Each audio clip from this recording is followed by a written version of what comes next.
Ladies and gentlemen, every city in our country has this kind of dualism, this schizophrenia split at so many points. And so every city ends up being two cities rather than one. There are two Americas. One America is beautiful situations. In this America, millions of people have the milk of prosperity and honey of equality flowing before them. This America is the habitat of millions of people who have food and material necessities for their bodies, culture, and education for their minds, freedom and human dignity for their spirits. In this America, children grow up in the sunlight of opportunity. But there's another America, and this other America has a daily ugliness about it that transforms ebullient of hope into the fatigue of despair. In this other America, thousands and thousands of people, men in particular, walk the streets and search for jobs that do not exist. In this other America, millions of people are forced to live in vermin-filled, depressing housing conditions where they do not have the privilege of having wall-to-wall carpet, but all too often they end up with wall-to-wall rats and roaches. Almost 40% of the Negro families in America live in substandard housing conditions. In this other America, thousands of young people are deprived of an opportunity to get an adequate education. Every year, thousands finish high school reading at the seventh, eighth, and sometimes ninth grade reading level. Not because they are dumb, not because they don't have the native intelligence, but because schools are so inadequate, so overcrowded, so devoid of equality, so segregated, if you will, that the best of these minds can never come out. The first thing I'd like to mention is that there must be recognition on the part of everybody in this nation that America is still a racist country. Now, however unpleasant that sounds, it is the truth, and we will never solve the problem of racism until there is a recognition of the fact that racism still stands at the center of so much of our nation, and we must see racism for what it is. It is a myth of an inferior people. It's the notion that one group has all the knowledge, all the insights, all the purity, all the worth, all the dignity, and another group is worthless on the lower level of humanity, inferior. To put it in philosophical language, racism is not based on some empirical generalization, which after some studies would come to the conclusion that these people are behind because of environmental conditions. Racism is based on the ontological affirmation. It is a notion that the very being of a people is inferior. And the ultimate logic of racism is genocide. We got to get rid of two or three myths that still pervade our nation. One is the myth of time. I'm sure you've heard this notion. It is the notion that only time can solve the problem of radical injustice. And I've heard it from many sincere people. They said to the Negro and to his allies in the white community that you should slow up. You're pushing things too fast. Only time can solve the problem. And if you'll just be nice and patient and continue to pray, in 100 or 200 years, the problem will work itself out. There's an answer to that myth. It is that time is neutral. It can be used either constructively or destructively. I'm sad to say to you tonight that I'm absolutely convinced that the forces of ill will in our nation, the forces on the wrong side in our nation, the extreme righteousness of our nation have often used time much more effectively than the forces of goodwill.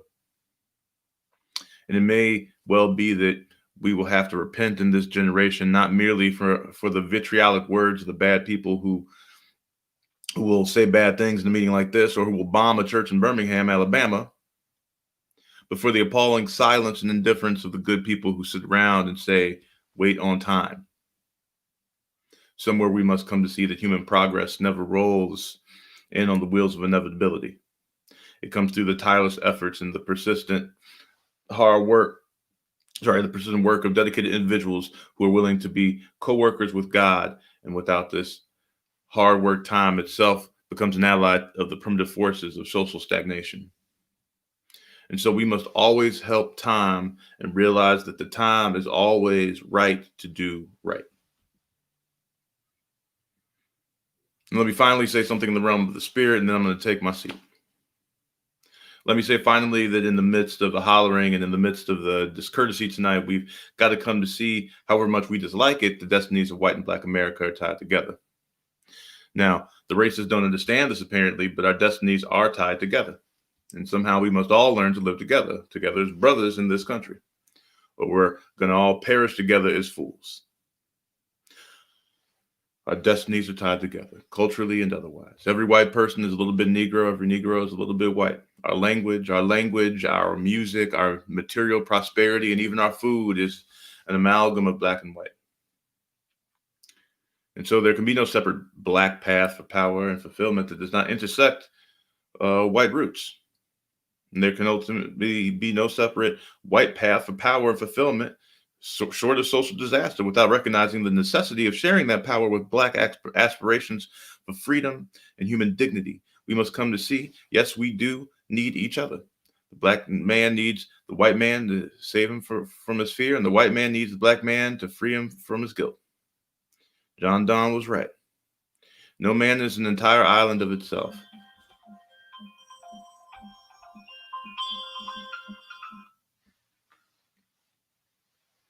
Apologies.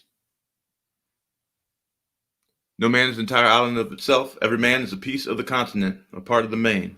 And he goes on toward the end to say, any man's death diminishes me because I am involved in mankind. Therefore, sin not to know for whom the bell tolls. It tolls for thee.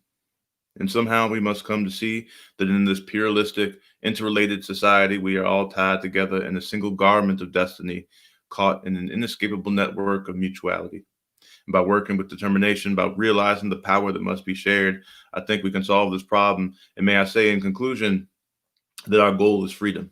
And I believe we're going to get there. It's going to be more difficult from here on in, but I believe we're going to get there because however much he strays away from it, the goal of America is freedom. And our destiny is tied up with the destiny of America. Before Pilgrim Fathers landed in Plymouth, we were here. Before Jefferson etched across the pages of history the majestic words of the Declaration of Independence, we were here. Before the beautiful words of the Star-Spangled Banner were written, we were here. And for more than 2 centuries, our forebears labored here without wages. They made cotton king. They built the homes of their masters in the midst of the most humiliating and oppressive conditions.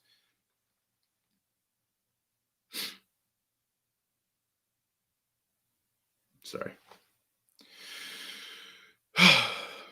And if the inexpressible cruelties of slavery couldn't stop us, the opposition that we now face, including the white backlash, will surely fail.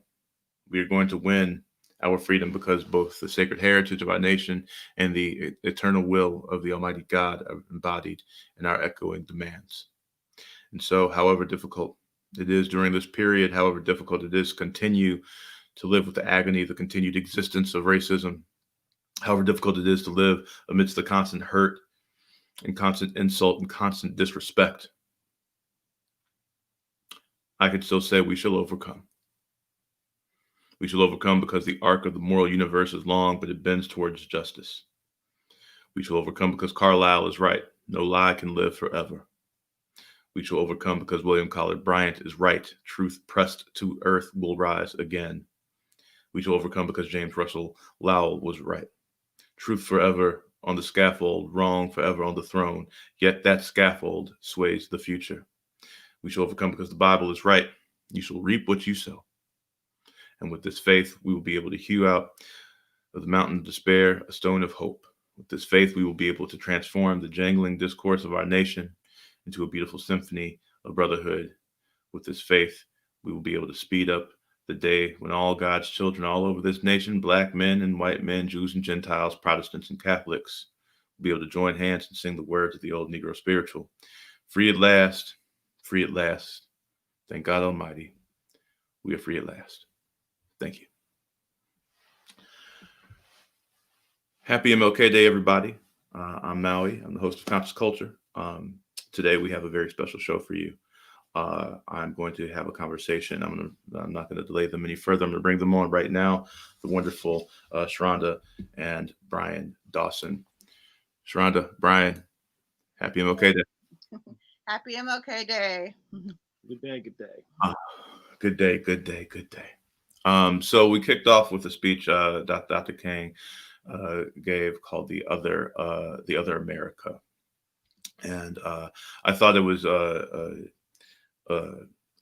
timely speech to go over because uh, of the world we're in right this second, the moment of history we're living in right now, with these two Americas, this double think that has been uh, uh, permeated in our country. And I thought it would be a good thing to talk about because he was talking about stuff that we're still seeing happening today. Most of our black leaders were talking about the same things that we're experiencing right now to this day. So I really wanted to start with that. I want to thank you for joining me on the show today. Thanks for having us. Sorry, I'm a little bit his words, man. They get me a little bit. Yeah, I understand. I was trying to get it together and make sure I didn't cry before we got on here. Yeah, it's been a rough couple of weeks. So to start off, I want to have just a conversation with you. I'm going to ask you some questions, and then everybody who's watching, feel free to comment in the chat toward the end. Any questions you have about Dr. King, feel free to put them in the chat. ShaRhonda and Brian are experts on Black history, on our history, and on the Civil Rights Movement. So if you want to know who was king beyond what white America tries to push on us as the myth of Dr. King, you want to hear about that real tea? Put it in the chat. We will talk about it. So my first question will be very simply, who was Dr. King? All right. Well, I will just simply say that Dr. Martin Luther King Jr. was the United States' greatest prophet. He is the one who gave the prophetic message, not just for one group of people, but in hopes of uniting all of us, and it's strange that just how much people would say things like, and that's still true today, or we're still struggling with this today, or the words of Dr. King from 1962 still resonate. And it's wonderful and shameful all at once. It's wonderful that we can hear the message of this brother from, the 1960s and say, in a way, he can still guide us. He can still speak to us. It's shameful that these things are still true.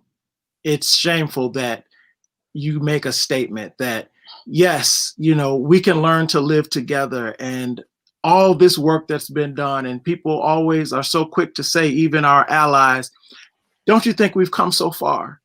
Things have happened, and think of all the progress that has been made. And then you read a speech from 1963, or letters from a Birmingham jail in 1963, and it's the same thing as what we're talking about this week or last last month, or we'll talk about next year. ShaRhonda. Yeah, and I find myself reflecting a lot about this morning on Dr. King, not just his policies, which we're going to get into, which I think we don't talk about enough. But try not to cry and say this. I have my two kids, and I'm sitting next to the husband that I love. And we're talking about this social justice. And I am aware that I was able to do this because Dr. King did what he did. And he made sacrifices not only for Black people or for America, but for his family. He was a husband, he was a father, and he knew his life was at risk every time he spoke, and he did it anyways. And so I guess I'm just thinking this morning about the privilege of being with a family and honoring Dr. King for his sacrifice personally for the movement for Black people and for America. Yeah, thank you. Thank you for both of your reflections on that. My next question, let's talk about King's relationship, because I don't think a lot of people, and we're in Chicago, so most people watching this will probably be in the Chicagoland area. I don't think people realize that King has a pretty intimate relationship with Chicago. So can you explain a little bit about what was Dr. King's relationship with Chicago? Because I think this is important to know. I think people think because we're not in the Deep South that we are absolved from that racism. So I'd love to hear your perspective on his relationship with Chicago. Yeah. Just in short, Dr. King had marched in Mississippi, in Alabama, in Georgia. He's done all this work in the Jim Crow South and decided to come to Chicago in 1966 to do some racial organizing here, and declared it more racist than any place he had ever been. And that's important because when we talk about the North, when we talk about racism and we talk about violence, we often just kind of pigeonhole that part of American history to the South and with poor white people, and not in the North with educated, middle class white people. They threw bricks at him. He had to have security guards. He it was not a pleasant experience. He was, and not to say that he lost the campaign, but he came into Chicago to eradicate racism. And Chicago, and it did not happen. I mean, we have some progresses that we can point to, but I think it's important for us to note that in spite of all his victories in the South, Chicago's racism kind of won. It was an entrenched racism of a different sort. It was 1966 in North Lawndale, and I think people think, King's work, and they think about, even small rural towns. But I mean, you can go over to Hamlin Avenue where he walked today. The neighborhood is different. The neighborhood is definitely different. But, that's where Dr. King was. And he was saying, I experienced a harsher form of racism in Chicago than I did in these other places. And I think people associate, and I think also when you think about racism, are you thinking about individual prejudices or someone not standing next to someone else in a restaurant or something like that? But when you talk about actually trying to dismantle systems, that's what he was speaking to. Like, I think the racism in Chicago is harsher than the racism in Alabama, because the people in Alabama, yes, they have these colored water fountains, but he thought that they were actually more civil, believe it or not, more civil with one another on the day-to-day than when he came to Chicago and said, I want to represent, I think it was the garbage workers who were striking, and he came to work for them, and he met an entrenched racism of a different sort, which, many will argue, you can look and see, many of those same remnants today when people start talking about dismantling systemic racism in Chicago and point to one or two leaders, but then say, I keep hitting a stumbling block, or people talk about how we've come so far, but Dr. King was saying, the racism here is stronger than what I'm facing down in the South. And I'd like to just highlight this point. It's because it's on my spirit, is the idea of white supremacy. And people don't really understand what that means. And I think that in Chicago, we have racism, but we also have a lot of white supremacy. And what that means is that there's a belief that white people are better than Black people, and also that Black people are bad. Black neighborhoods are bad. Black schools are bad. Black young kids, boys are bad. And when we believe that, then it doesn't seem like racism. It seems like I'm going to a good neighborhood. I'm going to send my kids to a good school. I'm going to you know, when we use terms good and bad instead of the actual race identifiers, because in the South they were very clear. We don't want Black people. We don't want niggers in our school, right? And in Chicago, you're not going to find that sign, but you are going to find the same mentality with different words. And so it's so important as we continue to do this work and continue to try to follow his work of dismantling racism, that we call it out and we learn to identify how we are participating in it, right? If Chicago Black people are still disenfranchised, are still at schools that are failing, are still more likely to go to prison, are still less likely to be homeowners. If all of these statistics are the same, there has to be racism there. That's where it is, and that's where we fight. And I want to make sure that we talk about that, and also housing and actual segregation. Well, I think that's a good. I think that's a good segue. Mm-hmm. Let me get to the next question, because I think that what you're talking about now gets into a good segue. So we talked a bit about the man and his relationship with Chicago, and I wanted to talk a bit about more of what was the actual change he wanted to see. Mm-hmm. All right, and so let's move to the concept of beloved community. Mm-hmm. And kind of delve into that. So what does that mean? What does it mean? What does beloved community mean? Mm-hmm. This was something that's interesting because me and Brian were a little struck on how hard it is to actually explain what beloved community is. And I think it's because we don't have an example of beloved community.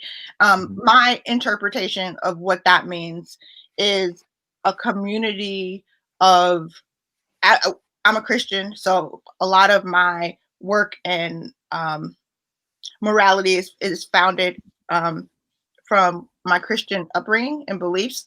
But when Jesus says, love one another as I have loved you, that's what I think of beloved community, right? It's this, what does it mean to love everyone in our community as though we are all children of God, and we are all loved by God. And when we see one another, whether that's in color, whether that's in economic status, whether that's someone who is in prison or someone who is disabled, we're looking at Christ. We're looking at reflections of God. Yep. Yeah. I would echo that and say, in practice, how do we put that into practice? I know one of the bigger buzzwords that have been going on in the last couple of years is probably equity. Mm-hmm. You know, people throw that and say, what does equity really mean? And I think, you know, when you break it down and you say, what is a beloved community? It's a community in which you see all members of the community, and people are not only told that they can succeed, but people are actively working to see that everyone has what they need in order to succeed. And we all have different needs. And how does that express itself? You know, and each member of our beloved community has different needs. You know what I mean? Some people are saying, I want you to see me and my needs as LGBTQ. So somebody else is saying, my need in this community is I'm disabled, and our beloved community is someone who sees that need and is proactive, not reactive, and waiting for, oh, well, I haven't heard people, where is your march? You know what I mean? And, oh, well, power concedes nothing without a demand. A beloved community is one that doesn't wait on the demand, one that is proactive in saying, we are trying to actively make a community that is inclusive and equitable, and one that sees each member of the community and what their needs are. And right. So a community that, in a sense, self-identifies its own problems and corrects them without the people that are being oppressed, that are being diminished, that are being othered, having to take all of these steps. Community should just see you and try and do whatever it can to let you be whole. That's true. And I think the other really important part that we have to talk about is that a beloved community takes responsibility and accountability for what they have already done, right? And so Dr. King talked a lot about the blank check that was issued to Americans, right? To Black Americans, right? The fact that we have been discriminated against, the fact that we've had these policies, it's more than just charity. There's a certain amount of justice, and if and returning and I'm trying to think of the term. I know we talk about like reparations. Reparations, right? Because there has been harm done. There has been harm done to the Black community, and part of moving forward is accountability on the part of the people that harmed that community, right? So yes, we want you to be nice. Yes, we want our kids to be at the same table, but we also have a debt to pay. America has a debt to pay to Black Americans for their history of systemic violence and racism and theft, seriously, and theft of our economic resources. Yeah. So with that in mind, right? So okay. So this is exciting me now. Okay. So beloved community, institutionally, right? What are the things that Dr. King wanted to see done in America? I also think there's a fundamental understanding of what Dr. King actually wanted. So let's dig into that, because I think that's the biggest determiner in terms of the country of how it comports itself within beloved community is what institutions do and what they represent. Mm-hmm. I couldn't agree more. The first thing that I would stress to people is that as Dr. King was in his final days, he was engaged in a war on poverty, right? A war on poverty. When he was assassinated, he was in Memphis helping striking garbage men and workers to get fair, equal pay, right? So Dr. King was for labor. He was pro-labor. He was pro-universal health care. He talked about how everyone needed health care. He was for housing, quality and basic housing for every American. That was a big part of why he moved into North Lawndale, to draw attention to the slums and the ghettos that many Black people live in.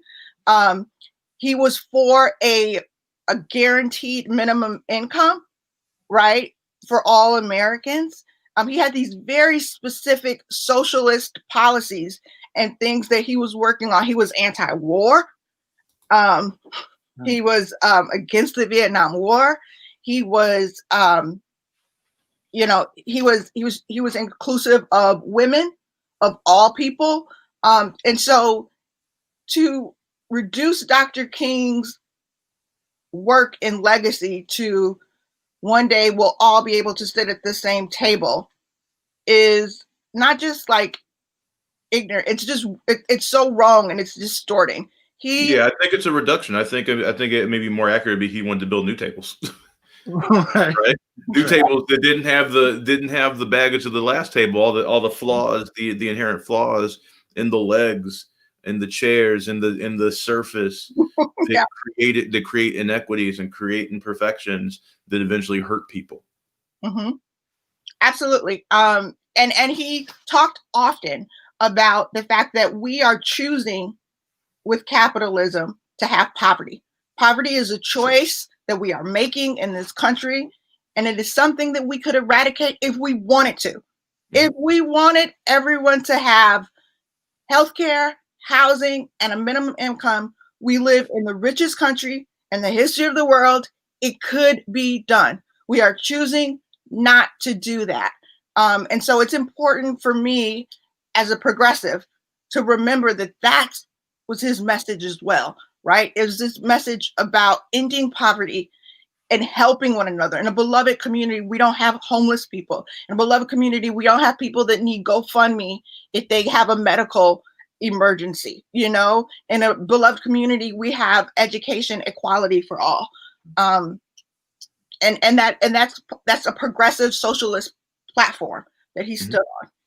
Right, and so I think that's an important thing to highlight, the progressive socialist platform, because I don't know that we can reach beloved community with our system as it is set up right now, because it is set up to hoard wealth.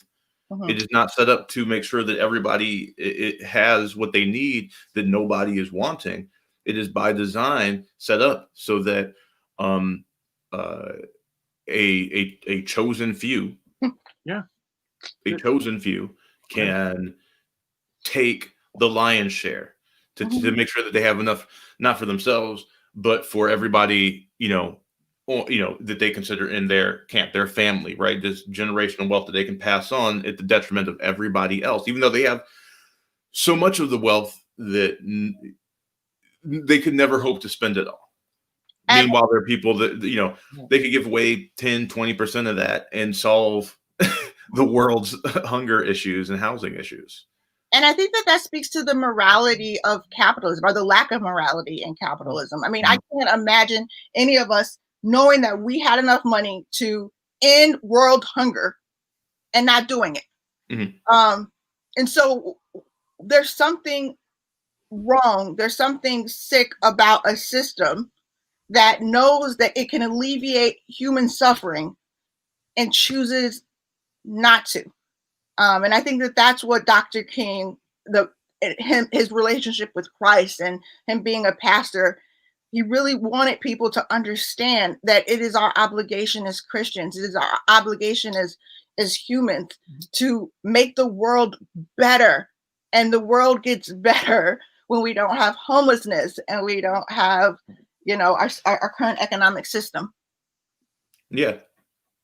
And I think it's funny because we put so much, this is by, this country's design, its rhetoric was designed to make capitalism be the one true way, and any other form of government is inherently evil, right? That communism is evil, socialism is evil. Any other form of government that is not capitalism, that is not the democratic capitalism American ideal, is going to corrupt your kids. They're going to start raping and pillaging everybody. They're terrible. They're terrible and terrible. Even though, as far as I can tell, the only governmental system that kind of promotes that colonizing, that raping, that pillaging is in fact the one that we live within. Right. And I'm not saying that socialism is perfect. Amen. I'm not saying that communism is perfect. All of these governmental systems, no matter what it is, have the exact same exploit. And that is us. That's the human race.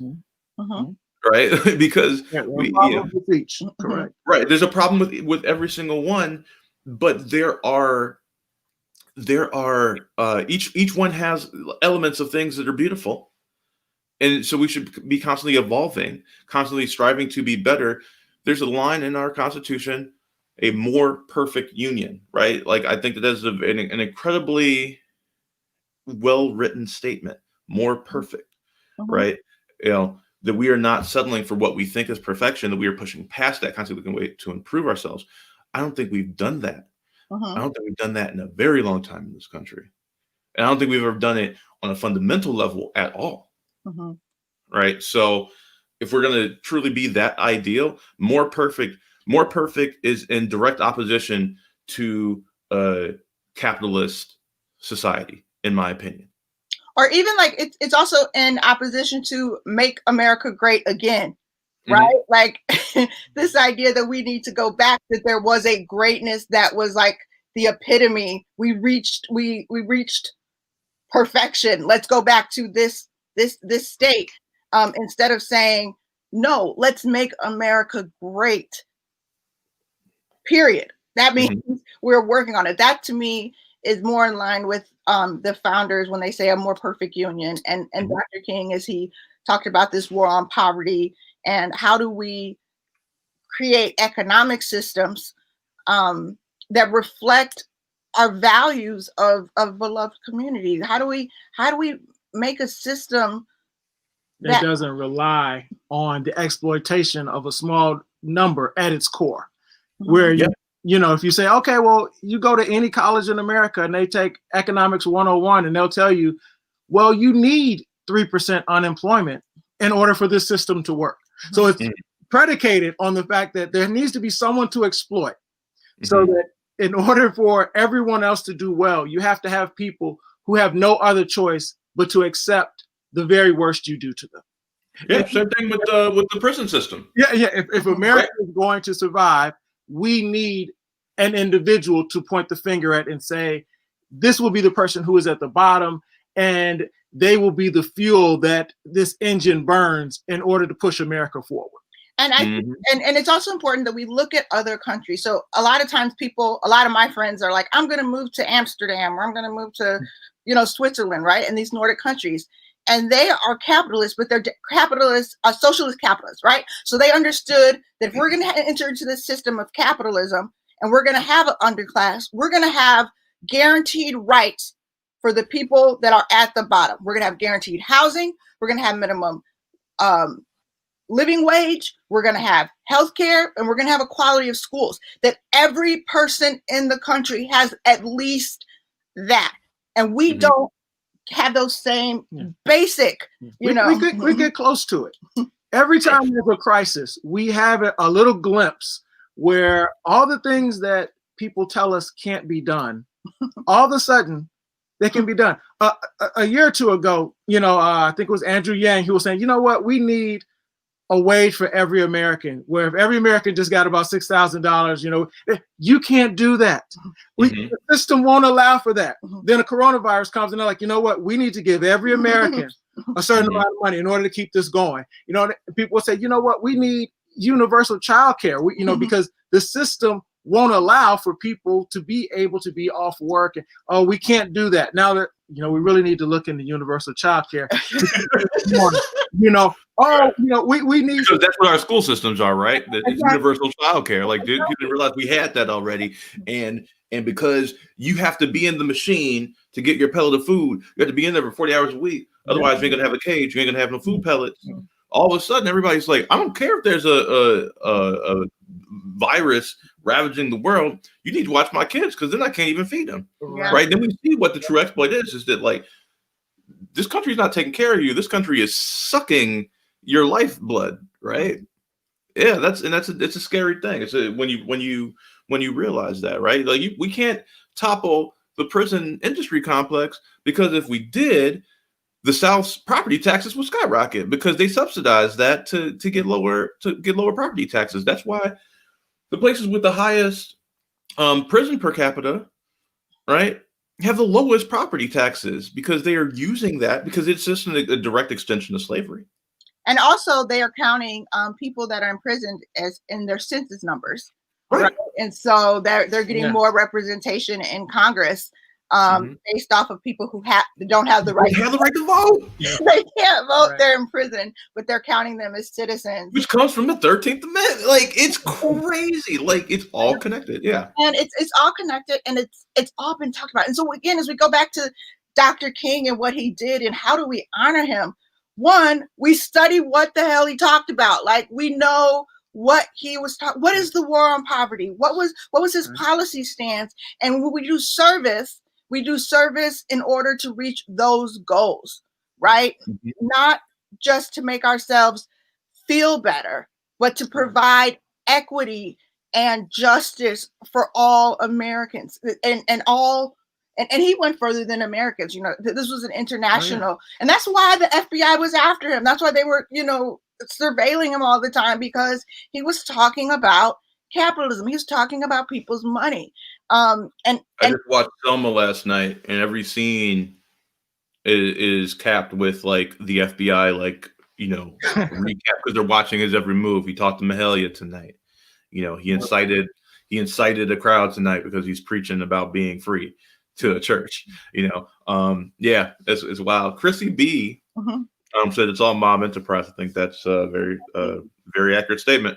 Thank you, Chrissy. And just if anyone's tuning in right now, so we're having a conversation about Dr. King, his legacy. We're going to talk about Day of Service next. If you have any questions for these two amazing, powerful Black leaders, please feel free to put them in the chat. That is my ask of you, Mhm. is that you use this opportunity. I have them here to inform you, right? We're talking about things that are tough. We are doing that as a sacrifice, as a service on this day of service, Mhm. because you need to be informed so that your actions are not harmful. So please, if you're watching, please put your questions in the chat. So moving on, we're going to talk about Dr. King, the servant. Mhm. So we're gonna get more into like that. MLK Day is traditionally thought of as a day of service, and we will talk about that soon. But first, I'm going to talk about his leadership style and what does it mean to be a servant leader.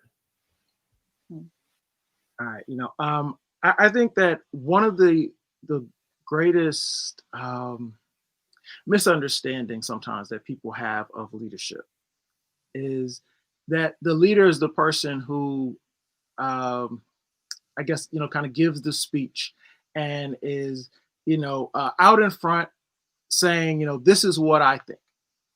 A servant leader is someone in a way who leads with their heart, yes, but they in a sense they lead by doing. When you see someone like Dr. King, this isn't a person who said, I think people should be doing this. He's someone who said, this is what I'm doing. You know what I mean? Mhm. I cannot ask you to do anything that I'm not willing to do myself. He put the people's needs first and was out there being attacked, being maligned, literally and figuratively, where as a servant leader, he said, what is the need of the people? So wherever it is he went, and he started with that, so whether he was in Chicago and fighting housing discrimination there, whether he was in Selma, Alabama, Birmingham, Alabama, and he's saying, I'm fighting for the unions here who want equal rights. What is the need of the people? And it doesn't come from a top down. It's always bottom up. People talk about, grassroots movements and the importance of, being among the people to completely understand, what people are going through. And Dr. King epitomized that because you see he is in these church basements talking to people saying, what is it that you need? And many of our great leaders have done that, where it doesn't come from a point of, this is what I think our people need, but going into communities, talking to the individuals there and saying, what do you need? How can I help you? Not, I'm coming from, Chicago and I'm going to go here. I'm coming from New York and I'll go here and I'll tell you how to do it. But being on the ground and saying, how can I help you accomplish your goals? And for me, this is a hard question because one of the things I struggle with is this is the model of servant leadership that has a leader at the top, right? And in my head, it would be great if there was no top; it was a circle. We're all connected. But what's different about Dr. King, and it's important to know, is that he understood that more people could be brought to the front, but he also understood that people were dying, that they were killing people, right? And so part of the strategy of him being the face of this campaign was an offering of his life so that other people could be saved. I'll tear up a little bit, but he knew that by putting the spotlight on himself, that other people could be safe, right? And do the work. And he said, give me the burden, give me the FBI, let them talk about me, let them talk about how imperfect I am so that we can grow. And I don't think that we can repay that debt. He sacrificed himself, his family, his freedom, his privacy, in hopes that other people could do this work and live. Yeah, I wonder if, and this is to all our white listeners right now, I wonder if you truly grasp what it feels like when we see you throw the words of Dr. King in our face for protesting for our rights, about how, the correct way to protest, what works, when what you say works is what got this man shot and killed. When what you say works, what the form of this that works was us just taking beatings in the streets, right? Like, the hypocrisy of it, it would be funny if it wasn't so sad, right? I'd be laughing if I wasn't crying. It was, yeah, and I think sometimes we get, he was a nonviolent organizer, right? Because he believed in this for moral reasons, but also he was an organizer that understood we were fighting a country with the military, right? And and part of the way that we were going to make progress, one way of doing it, which is another thing, is that Dr. King understood that he was doing one way, Malcolm X was doing another way, the Black Panthers were doing another way, but one way that we could bring about freedom and equality for Black people was by nonviolence, right? By highlighting the barbaric actions of the racist people in America that have been hidden, by showing, them attacking old women and children and with hoses and putting stuff over their heads. And what's the little girl with the picture where she had her little briefcase when she was going to school? Ruby Bridges. Ruby Bridges, right? I saw her on MSNBC yesterday. She's still alive, by the way, y'all. This is not ancient history.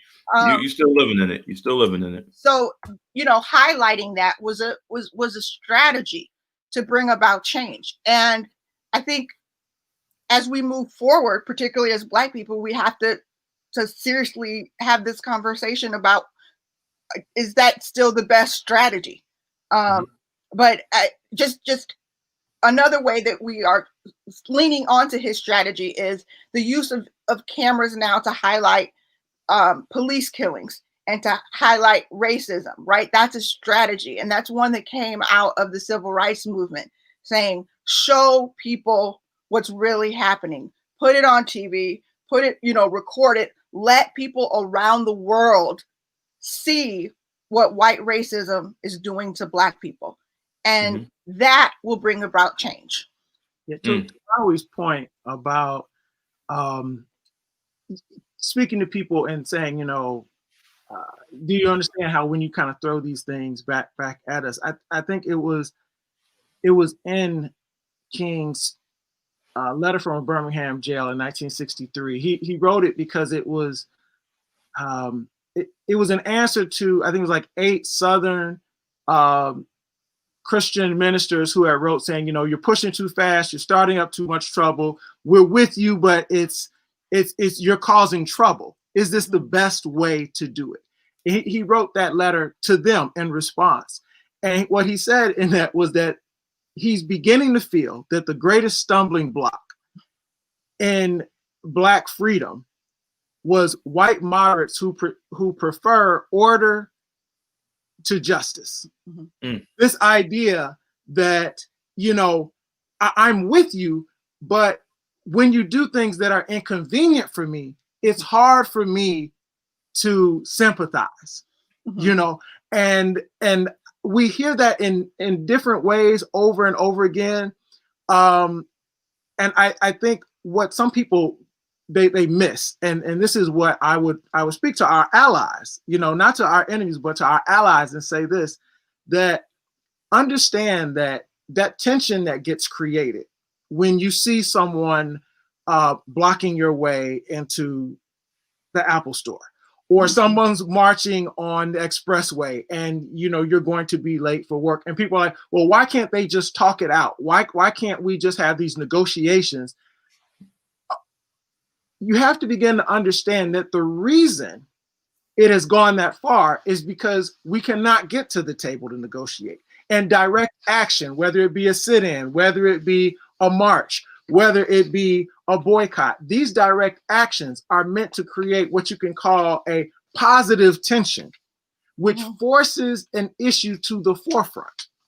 And so what people are doing, whether they are marching, whether they are boycotting this, whether they are blocking people from, getting into their favorite pet grooming place or whatever, the reason why they're doing these things is because they cannot get to the negotiating table.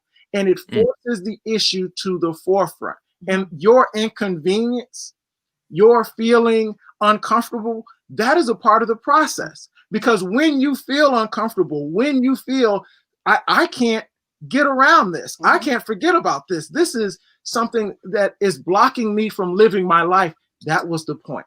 Come on, brother. That was the point. Because when we get to that point, people have to address it. And so when we push our leaders, when we push our allies, and this is another thing, when we have allies who are in positions of leadership, that is not when we stop pushing. That is when we push harder. You may have heard the saying, sometimes someone pushing you at something gives you the momentum to get over the wall that's coming. When we have our allies, when we have individuals who are supposedly working on our behalf, we have to push them because it gives them the authority to say, I am doing this because this is what the people want. I have a question too. I was at the church. He took it to church. He started preaching. I started dancing. Come on. No, I guess that's Trump calling. He's mad. Trump is mad. Yes. All right. I think the other important thing is, like, what does it mean to be an ally? And oftentimes when people say I'm against racism, are you anti-racist? Everyone's going to say, yes, I'm on the team. I am an ally. Let's end racism.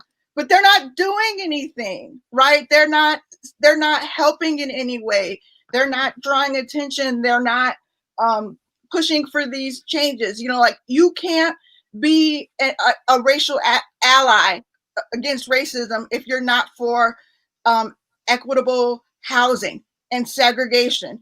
Against segregated neighborhoods, right? You can't be on our side if you're not talking about ending mass incarceration, because these are this is what it means to be anti-racist. It means to say, I am going to support with both my mouth and my money these policies to make the world equitable. That's an ally. Absolutely. Sorry, y'all. We get hype. We get hype because this means so much to us, right? Like, if we're getting excited, if we're going off course, if we start talking about what we already talked about, it's because this is everything for us. This is life or death for us. This is of the utmost importance. This is the other pandemic. This pandemic has been happening for 400 years, and we've yet to figure out what the vaccine is, even though we know what the vaccine is. As Anthony Clark said last week, or maybe the week before, at the press conference at Live Cafe, like, white people, you were the vaccine. Like, you have all the power in this. If you want this to end, it'll end. Right? Like, you can move mountains if you choose to. So if you want to see this change, if you say, saying you want to see this change, but this change is still here, I can't believe what you say because I see what you do. Right? To quote James Baldwin. So if you want to see that change, then change it. So this is one. Just, you can answer this one real quickly because there's some comments in the chat that I would like to get to. Why did Martin Luther King Jr. Day become a day of service? Do you know why? I'm just curious as to, like, because, like, my whole life growing up, like, that in my head, like, MLK Day, got to do some service this day. I wonder how that started. Honestly, I don't know that one. Yeah, there was a lot of organizing to have a day to honor Dr. King. I know more about the debates when it came to Congress and knowing who did not vote for Dr. King Day. Jonathan. But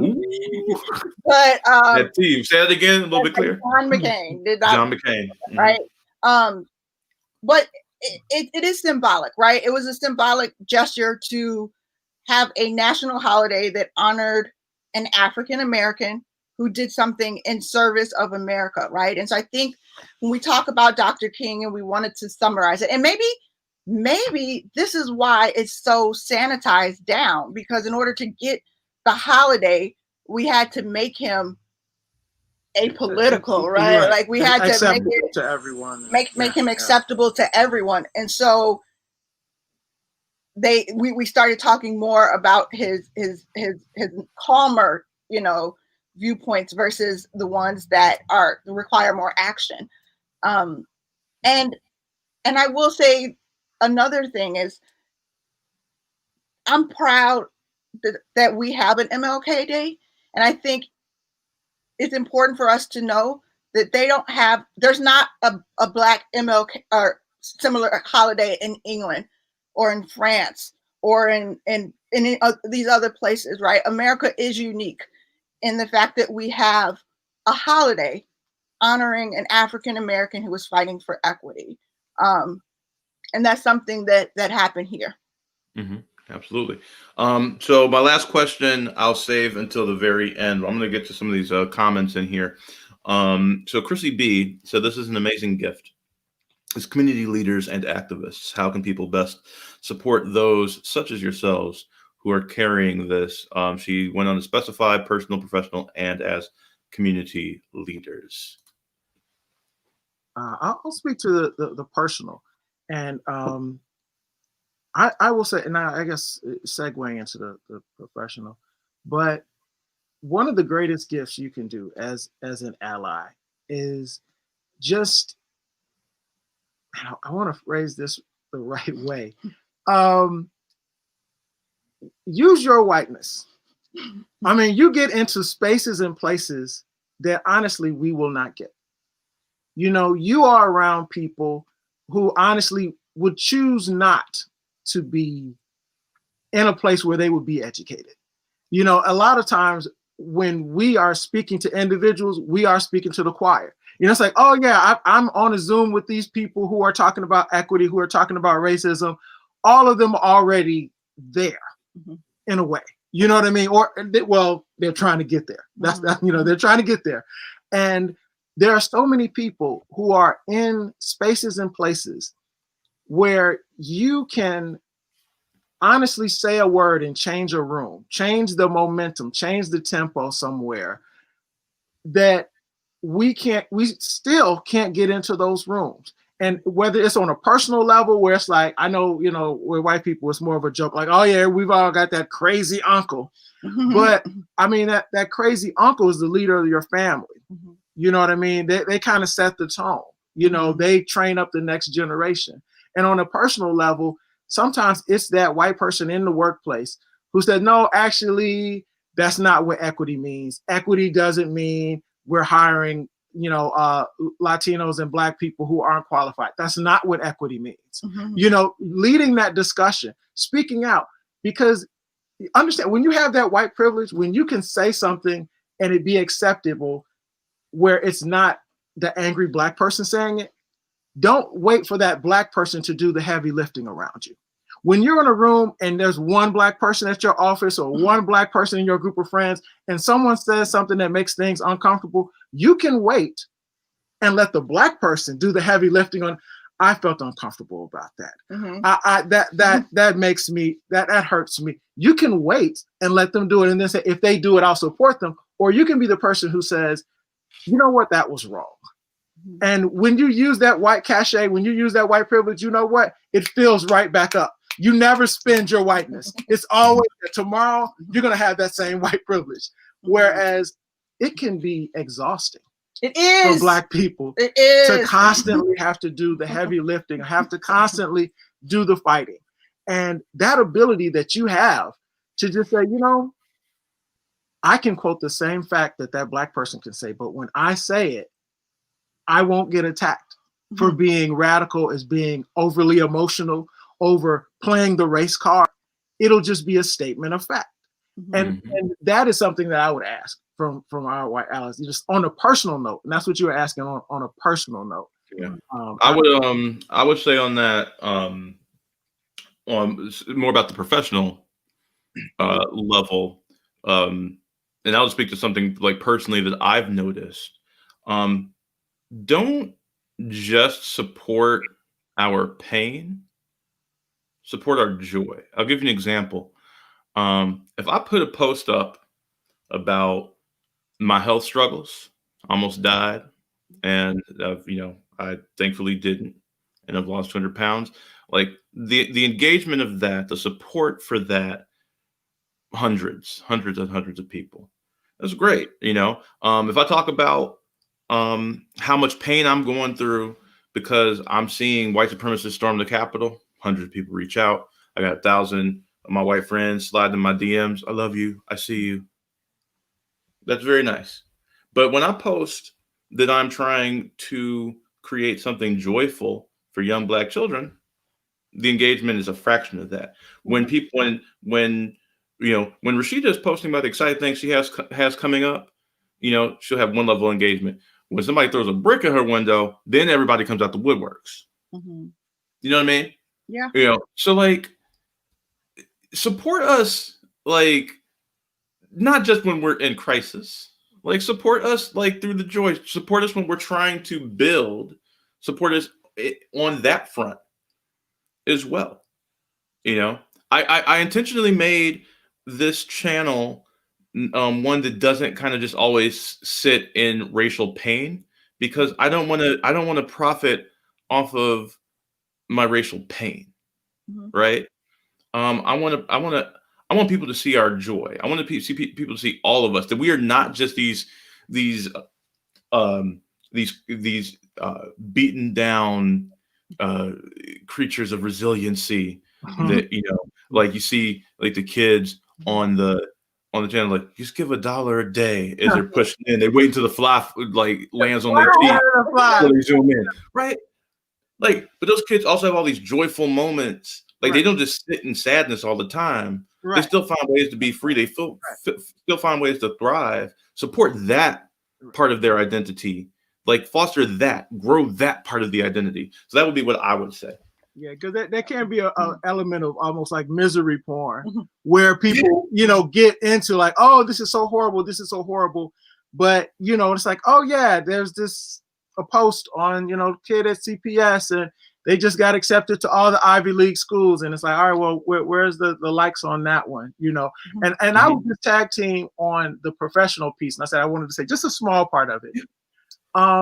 When you are being an ally, when you are being supportive, try and push for not only Black involvement, but Black leadership. I completely commend people who say, oh, we need this in our community. We need that in our community. And people, I'm going to step on some toes here. I'm going to step on some toes, but it's like that. You see it in organizations throughout the city. If you've been active with them, they'll have all these Black kids on their website, all these Black people on their website that they've helped. And then you look at their management structure, and all the people in management are white. And then the people on the ground level are Black. And there's the thinking that, well, we want to help, but honestly, we just don't trust Black people to run this program. So it's like, okay, so they can go out and they can get you all the Black kids you needed so that you can get your grant. But then when, it's time to say, all right, this person is going to be the executive director, or this person is going to be the manager, or this person, then all of a sudden those same white allies, I would feel more comfortable with so-and-so being the head of it because she's got this experience. And this is the experience that I've had, where I show up and I'm talking to all white people in management because they are the architects of what's supposed to be helping the community that's this Black group. And professionally, if you're asking, what can you do professionally? When you give to someone, ask how many Black people sit on their board. When you try to donate your money, just a question like, hey, look, I'm donating money and you've got a great cause. How many Black board members do you have? I love your organization, but I'm just looking at the pictures and I'm seeing that you don't seem to have a lot of Black people who are heading any of your programs. Like I love it. I'm donating. I love what you're doing. But when it comes to leadership, sometimes our allies don't back us. They say, you're good enough to help us get it started, or you're good enough enjoy to tell this us role. Yeah, enjoy this role. You're good at this job. We'll have you come in the front and you can give a speech on why this is important. But when it comes time to be a true leadership, you know, you can tell your miserable story as like, oh, I grew up on the West Side and I never got to go outside until I was 19. But then when they say, all right, we're going to tap somebody from, you know, Missouri who went to Harvard because they're really smart and they're going to run it. And they had a Black roommate. So they can do professionally, support us there. When you say, I want Black people in leadership when things affect Black people. I would also add that this is a longer conversation about the nonprofit structure that we have in America. We could do a whole show on that. We will. But this is when education is important, right? Dr. King was working on a war on poverty. Conclusively, every study done says the way to end poverty is to give poor people money. Direct payments. Direct payments. That's how we end poverty. And yet we still can't grasp that because there's like, no, it would be better if we gave them mentors. They taught them how to read, or parenting classes, or a computer here, instead of looking at the fact that there's something in white people that there's something in white people that doesn't trust that Black people can make decisions for ourselves, that we can guide our own futures. There's something in white people that feel like they need to oversee our work. They need to have ownership, or not even just ownership, but they know the way, right? They know the way. And if you give these Black people just money, what will they do with it? You know, we have to be the ones to show them how to do that. And so again, that goes back to Dr. King as this socialist, right? And saying that everyone deserves a minimum income, right, in America, because that changes things, right? If we have to depend on white people funding everything, that's exhausting, right? And there is a certain amount of, I don't want to call it shucking and jiving, but it's like we have to come to you for money because that's the only way we can get money. Versus if we set up a system that was just equitable, right? And let's make it based on merit. Let's make it based off of talent, instead of saying that the only way we can have social programs is if rich white people like us. If we're the flavor of the month, right? Because it can change. Right? It's like next time it's going to be immigrants or trans. I mean, and they all go together. But the idea that the funding follows where white people are interested, rich white people are interested in what their priorities are, is problematic. It's problematic. Definitely. But no, go right ahead, Maui. Oh, I was gonna say, I agree with all that. And I'll share a quick little anecdote, and we'll go on to the next comment. So years ago, there was a court case, and I'm blanking on the name, but it went all the way to the Supreme Court. Two gay men were having sex with each other. Someone called the cops on them, said that there was some sort of violent thing happening. Cops broke in, put these two gentlemen who were engaging in consensual sex with each other in jail. A civil rights group reached out to them. They used this court case to go all the way to the Supreme Court and strike down some of these oppressive systems that are hurting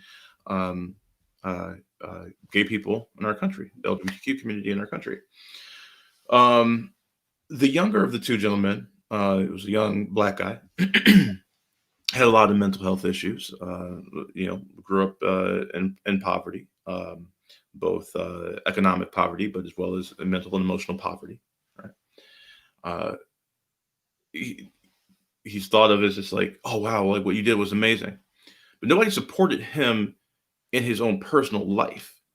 So like exploitation does not just happen to those that aren't seen, even those that are in the spotlight. Dr. King was exploited because he was, he didn't get to live a full life after that. He was murdered, right? That was an exploitation.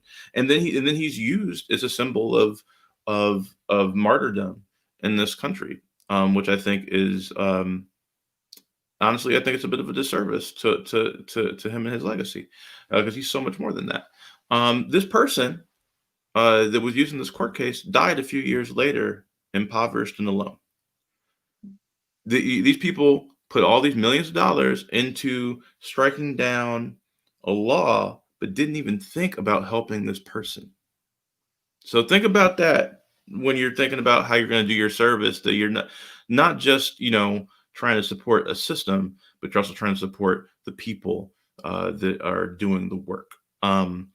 Ray Van Fox, a dear friend, said, dominant media spent the past many months showing violence at BLM protests perpetrated by non-BLM folks, then posted the most benign images from the white supremacist mobs storming the Capitol.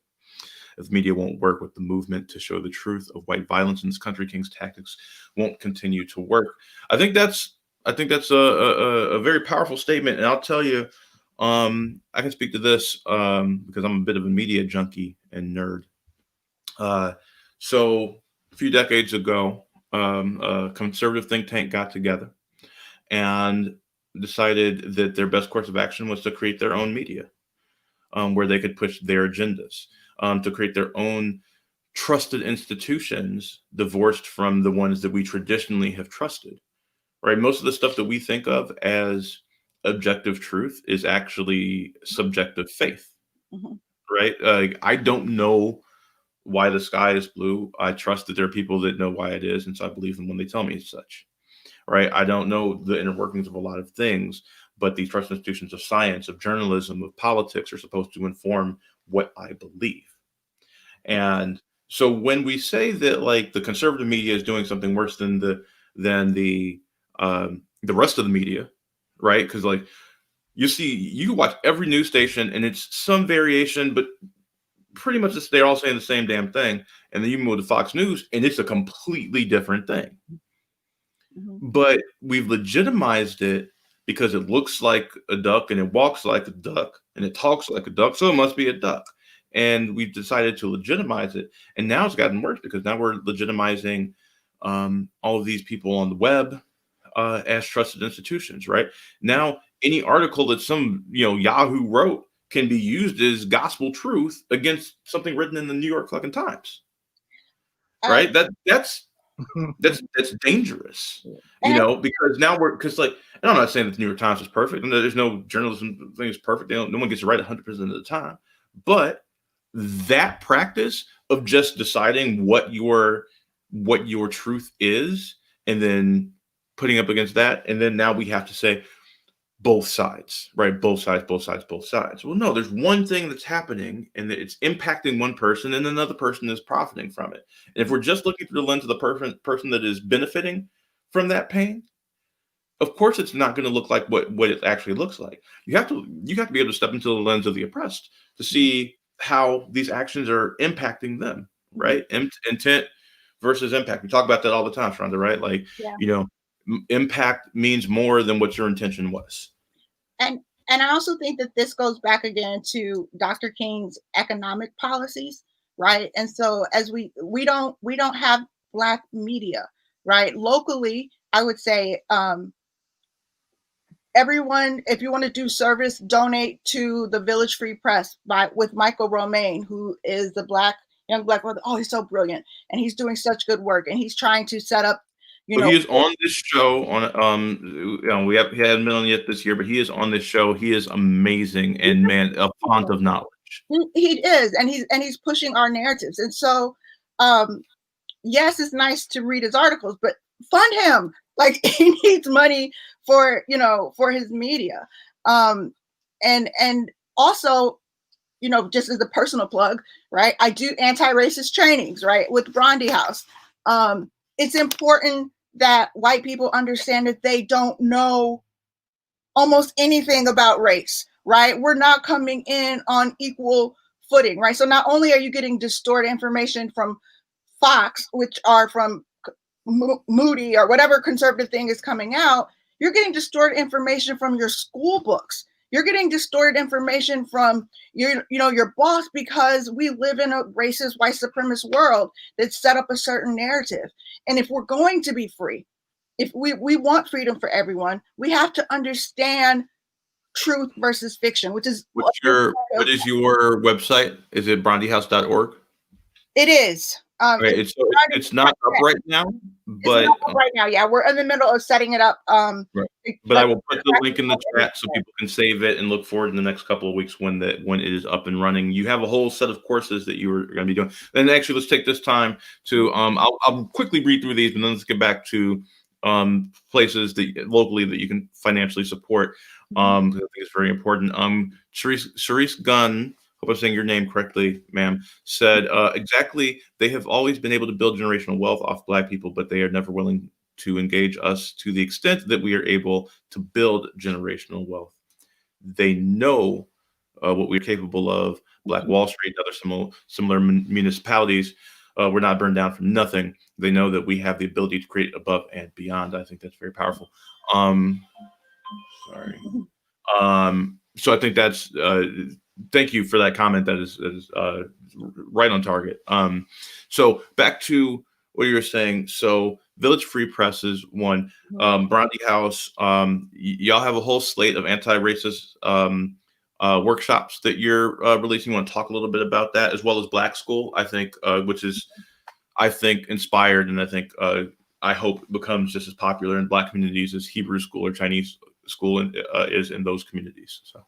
Yeah, the anti-racist classes that I do are called racial CrossFit because the exercise program CrossFit, you know that you're getting in there and it's going to be hard, right? So I always say if you're in a racist training, an anti-racist training, and you're comfortable and smiling, you're probably not in the right training, right? Because this stuff is hard, it's uncomfortable, it creates tension, it brings up feelings of guilt and shame. But we have to feel that in order to move forward. And so that's part of the work that I do. And that's anti-racist work, mostly for white adults that are, the moderates. I don't do a lot of one-on-one, like what is racism? I'm not talking to your crazy uncle. I'm not doing that. I don't have the energy to do that. Other people can do that. But I think the thing that we both love the most is really interacting with kids and providing, you called it joy, but also counter narratives to what they're taught in school about who we are as Black people, where we come from, what we have achieved. We have Black Wall Street. We also have Mansa Musa, the richest person. He's still way richer than the Amazon guy. We have pyramids that they still don't understand how they created these things. We have so much rich culture in America and throughout the world and things that we have done. And we want to share that with Black children more than we want to talk about, don't wear a hoodie or police brutality, because too much of that, I think, can kill a spirit. So when I grew up, what the heroes I was taught about, the people that I looked up to, and I realized this just through our conversations, ShaRhonda, are all former slaves or people that fought for civil rights. And I had no point of reference as a child, I realized, for all the people that came prior to slavery. Right? Like I was not taught about any of that. I learned a lot of that from you, just in the few years that I've known you. And it pushed me to look into the larger tapestry of our history. I think that what you're doing with Black School is so special and so important, and it inspires me. I want to say just to the both of you right now, Brian, ShaRhonda, the work that you do should be as revered as the work that Dr. King did. And I just want to lift you up in celebration and say thank you for everything that you do. For those that you don't know, ShaRhonda, battles lupus and does all this, and is a mother to two, beautiful girls while she does all this, right? Like Brian's working out there every day while doing all this, right? Like this. I'm just so in awe of the both of you and what you do and what you sacrifice of yourself for us, for our people. So I just want to thank you so much for everything that you do. Trying to make me cry. Nice, Marlon. And I was like, I'm trying to make you cry. I'm just saying. I just want to be. I speak from the heart. You know. yeah. The spirit moves you. Just the spirit moves you. But I thank you for that. And it is a passion, and I can be obsessive talking about Africa. And I know that there's a lot of, Black people that are like, enough about ancient Maui, enough about Egypt. But we've gotten, most Black people have no knowledge of our greatness, right? Like, and when we think about our Black Wall Street, Sheree, thank you for saying that. Hey, fam. When we think about the successes that we have had in America, it's important we also know that we've run civilizations, we've run countries, we've had armies, we've done science and math and music. We've done all of this, right? None of this is new. They didn't come and take slaves, right? They took farmers and doctors and scientists and mothers, and they enslaved them. Right. We were people in cultures, in civilizations that were thriving. We were thriving before white people came and started the transatlantic slave trade. That was not a poverty-stricken area, right? That happened after they came and took the resources. So we want Black kids to know that, so that they can hold their head up high too in these discussions in class, in history, when they talk about the greatness of Rome and Greece and England, that we want Black kids to say, yeah, but we also have, the Zulu kingdom and Mali and Ghana and Kemet and Nubia. These are all parts of it, right? Right. And it helps the kids to put it in perspective, and adults as well, who want this knowledge, because just to help people understand, if someone tells you that you come from slavery, that is your origin, then everything after that is progress. If you have never really been anything other than a slave, anything better than that is progress for you. And so when people say, well, aren't things better? Well, better for whom? Better in what way? If I've had a civilization, if I've had doctors, if I've had architects, if I've built the largest structures in the history of humanity, the first universities, then when someone says, oh, well, things take time for Black people to get, it's like, no, we've already had these things. And so that's the reason why it's so important that Black people know their history pre-America, because it helps you put it in perspective. And so when someone says, well, aren't things better today? Well, actually, no. Actually, the nation of Mali had more money than Black wealth and American wealth here in the United States today. So we've actually done better before we came to the United States. So when people try and say, oh, well, now we're at only 18% unemployment for Black people, isn't that progress? It kind of helps kids and adults to put it into perspective, like, oh, you know what? I'm not comparing myself to a slave. I'm comparing myself to the individuals who built the pyramids. I'm comparing myself to the individuals who created Timbuktu University. I'm comparing myself to the individuals who not only, created math and science, but, plotted the 365-day calendar before there was a Rome, before there was a Greece. And so you don't feel that same inferiority complex that some Black children might have, where they're sitting in class and they're thinking about, oh, we're about to talk about slavery today, and that's me. It's like, well, yeah, that's 10% of our history. The other 90%, let's focus on that. So that's part of the reason why we do what we do, just to kind of help Black people put it in perspective. Like, yeah, we all got highs and lows. Let's call that our dark ages. Allison Askham said, here, yes to ShaRhonda, not Dawson, and Brian. Dima Ali's throwing the hearts. Sharice is throwing hearts. I want to make sure that just real quick, on this day of service, talking about a servant leader, I just wanted to shout out Dima Ali, who is a servant leader, y'all. Like, Dima is Dima is a wonderful human being that does so much for the Oak Park community, so much for the Black community, and does this and so much for the Muslim and Iraqi community. and doing this while she herself is experiencing so much hate and racism. And I just wanted to lift her up. I think on this day of servant leadership, let's lift up our servant leaders. So thank you so much, Dima. In terms of other places to support, I'll plug my thing. So I'm in the process of developing this channel, Reflect Media. We're going to have all sorts of shows on here.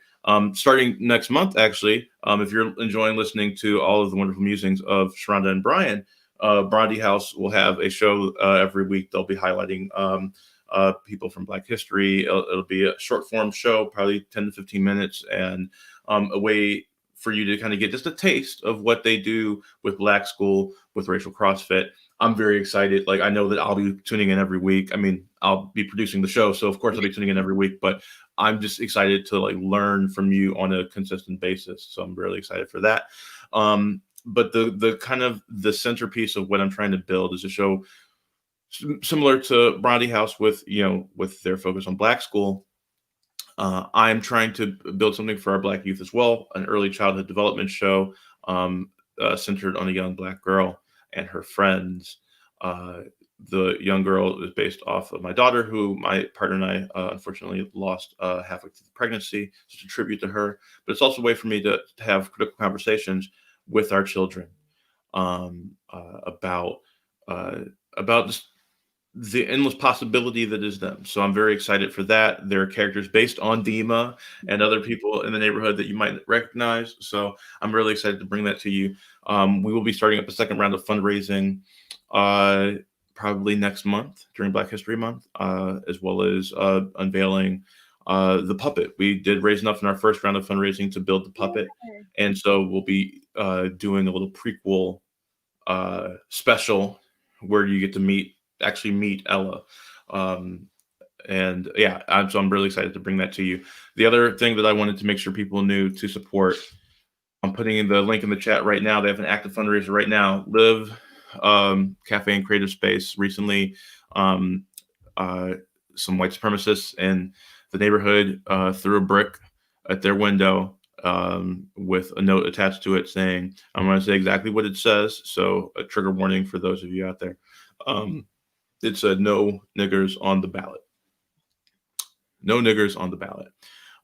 This was in response to 4 Black candidates that are running for 3 for village trustee, 1 for village clerk, Anthony Clark, Chibuke, I think his last name is Inaya. I'm not quite sure I pronounce his last name.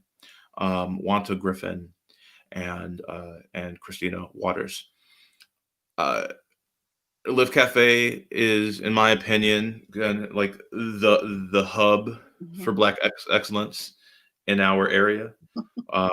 Agreed. I started doing events with Echo, with my theater company, Echo Theater Collective, at Live Cafe. I did the talkbacks for my James Baldwin production, Blues for Mr. Charlie, at Live Cafe. I met ShaRhonda at Live Cafe. You know, I've lived, I've thrived, I've cried at Live Cafe. Please support them. Support Black businesses, especially Black businesses like this that do so much for the Black community, that intentionally give back in so many ways, monetarily, spiritually, emotionally, community, back into the community, investing in the community and being there for people.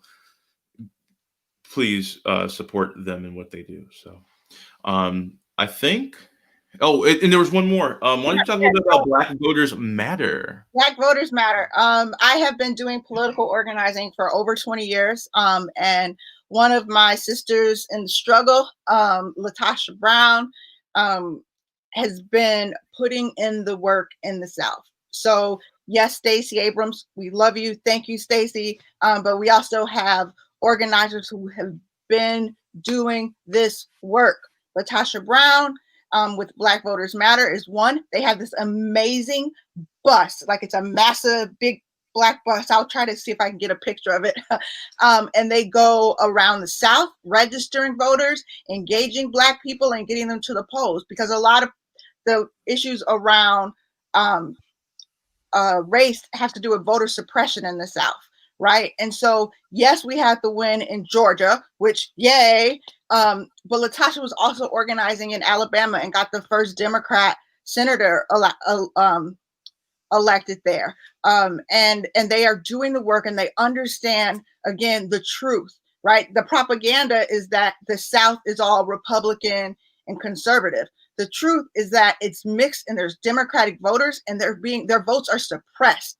So the work needs to be to get down there and support the organizers, support people that are changing the systems to allow for the Black people to vote in the South. And Latasha at Black Voters Matters is doing that work. And I love you, sis. And I encourage everyone to continue to support that organization, because they are doing the work all the time.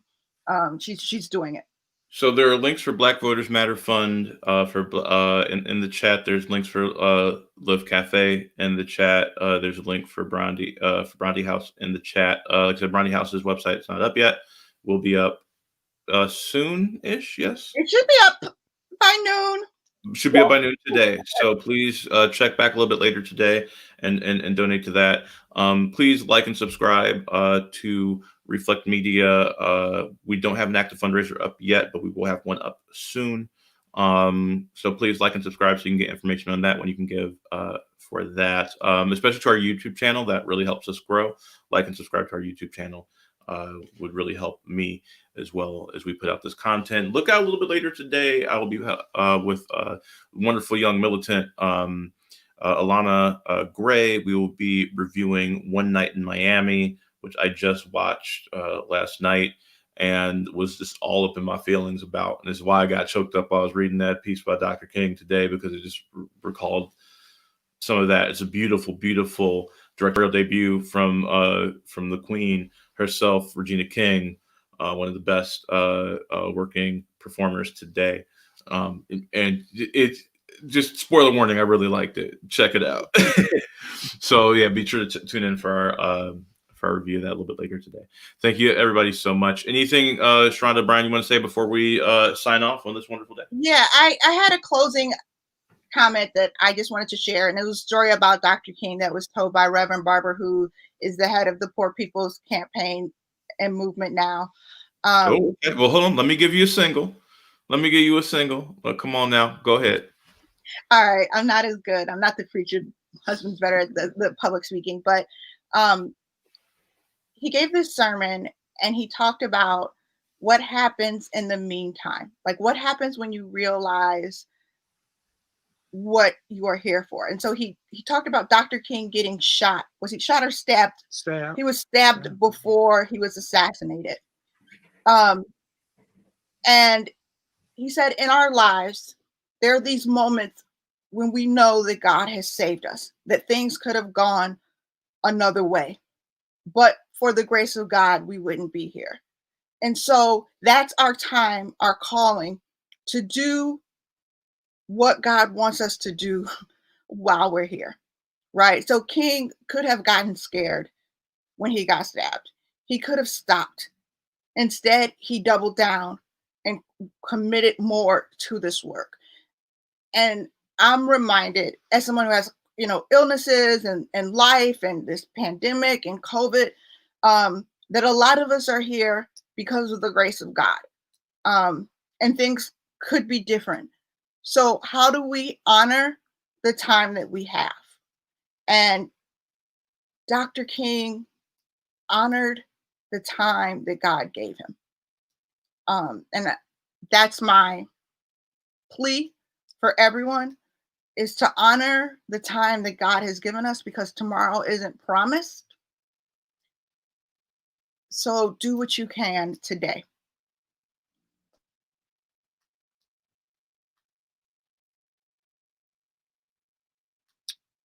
Okay.